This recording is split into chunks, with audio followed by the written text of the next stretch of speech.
बात करते हैं भारतीय सिनेमा की, तो कुछ फिल्में सिर्फ मनोरंजन नहीं देती बल्कि संस्कृति और परंपरा को जीवंत कर देती हैं।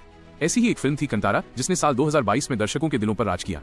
ये फिल्म मात्र 16 करोड़ रुपए के बजट में बनी थी, लेकिन इसने बॉक्स ऑफिस पर इतिहास रचते हुए करीब 400 करोड़ रुपए की कमाई की। पूरे भारत में ही नहीं बल्कि विदेशों में भी इस फिल्म को खूब सराहा गया। इसकी सबसे बड़ी ताकत थी इसकी जड़ें भारतीय लोक कथाओं और पौराणिक परंपराओं से जुड़ी हुई थी। अब उसी जादू को और गहराई में ले जाने आ रहे हैं कंतारा चैप्टर 2। हालांकि इसका नाम चैप्टर 2 है, लेकिन असल में ये एक प्रीक्वल है, यानी ये फिल्म हमें उस कहानी से भी पहले ले जाएगी जो हमने पहली फिल्म में देखी थी। इसका मतलब ये फिल्म बताएगी कि कैसे शुरू हुई वो परंपरा, कैसे देव और दैवों के साथ इंसानी रिश्ता बना और कैसे जंगल और उसके रक्षक शक्तियां अस्तित्व में आई। ऋषभ शेट्टी ने खुद इस प्रोजेक्ट की पुष्टि करते हुए कहा है कि ये फिल्म कंतारा यूनिवर्स की जड़ों को और गहराई से दिखाएगी। दोस्तों, कंतारा 2 का बजट इस बार बेहद बड़ा है। जहां पहली फिल्म सिर्फ 16 करोड़ में बनी थी, वहीं कंतारा चैप्टर 2 का बजट लगभग 125 से 150 करोड़ रुपए तक रखा गया है। 7 गुना से भी ज्यादा बजट बढ़ने का मतलब है कि फिल्म का हर फ्रेम और भी भव्य होगा। Set design, costume, visual effects और सिनेमेटोग्राफी इस बार अंतर्राष्ट्रीय स्तर के होंगे।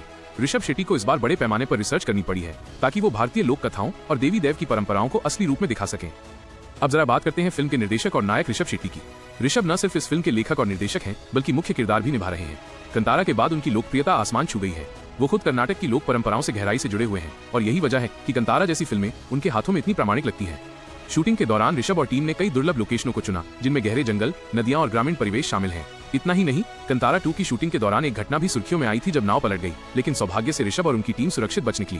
ये किस्सा खुद ऋषभ ने साझा किया और बताया कि यह अनुभव बेहद डरावना लेकिन सीख देने वाला था।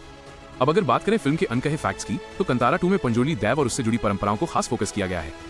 पहली फिल्म में हमने इसकी झलक देखी थी, लेकिन इस बार कहानी हमें उस दौर में ले जाएगी जब देव और दैव का रिश्ता इंसानों की दुनिया से जुड़ना शुरू हुआ था। ये फिल्म हमें बताएगी कि किस तरह विश्वास, बलिदान और आस्था ने समाज की बुनियाद रखी। कहा जा रहा है कि ऋषभ शेट्टी ने कई महीनों तक लोक पंडितों और अनुष्ठान करने वाले परिवारों से बातचीत की है ताकि कहानी को किसी तरह की बनावटीपन से बचाया जा सके। तो दोस्तों, कुल मिलाकर कंतारा चैप्टर 2 सिर्फ एक फिल्म नहीं बल्कि एक अनुभव होगा। जहां पहली फिल्म ने हमें एक रहस्यमयी और रोमांचक सफर पर ले जाया था, वहीं ये फिल्म उस रहस्य की जड़ों को उजागर करेगी। बड़ा बजट, दमदार रिसर्च, लोक कथाओं से जुड़ी असली परंपराएं और ऋषभ शेट्टी का निर्देशन, इन सब के मिलकर ये फिल्म भारतीय सिनेमा का एक और मील का पत्थर साबित हो सकती है। दर्शकों को न सिर्फ कहानी में रोमांच मिलेगा बल्कि भारत की संस्कृति और आस्था का गहरा दर्शन भी होगा।